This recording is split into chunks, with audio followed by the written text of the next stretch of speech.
મોડપર નજીકથી એક શખ્સને પિસ્તોલ કારતૂસ સાથે ઝડપી લેતી ક્રાઇમ બ્રાન્ચ પડદરી તાલુકાના આ શખ્સની સોંપણી ધ્રોલ પોલીસ સ્ટેશનને કરવામાં આવી। જામનગર ક્રાઇમ બ્રાન્ચે પડદરી તાલુકાના એક શખ્સને જામનગર જિલ્લાના ધ્રોલ તાલુકાના મોડપર પાટિયા નજીકથી ઝડપી લીધો છે। આ શખ્સ પડદરી તાલુકાના ખાખરાબેલા ગામનો છે। Crime branch police inspector V B. ચૌધરીના માર્ગદર્શન મુજબ પીએસઆઈએ વી. ખેરની ટીમે આ શખ્સને પિસ્તોલ કારતૂસ સાથે ઝડપી લીધો છે। આ શખ્સનું નામ વિરેન્દ્રસિંહ કિશોરસિંહ જાડેજા છે।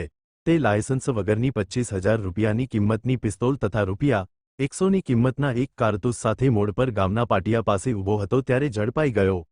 આ શખ્સની પૂછપરછ દરમિયાન જાણકારીઓ મળી કે તેણે આ હથિયાર મધ્યપ્રદેશના અનિલ ભુરિયા નામના શખ્સ પાસેથી ખરીદ કર્યું હતું।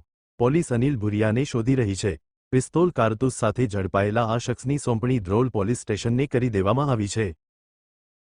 એલસીબી દ્વારા એક આર્મ્સ એક્ટ મુજબનો ગુનો દાખલ કરવામાં આવેલો છે।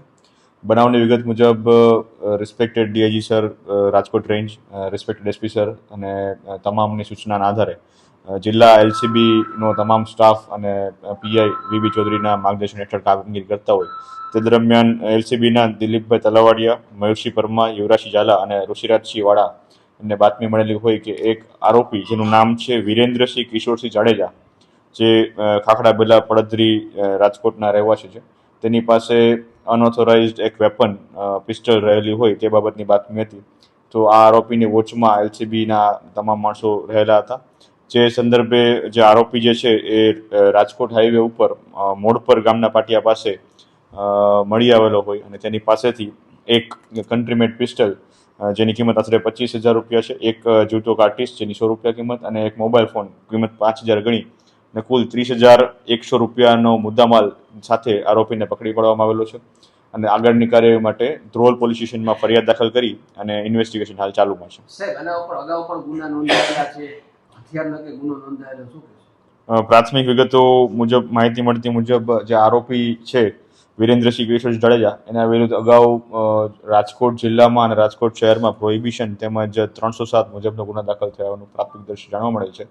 આ સિવાય અન્ય જામનગર જિલ્લામાં અન્ય કોઈ આના વિરુદ્ધ ગુના દાખલ થયેલા છે કે કેમ તે બાબતની માહિતી હાલ મેળવવામાં છે।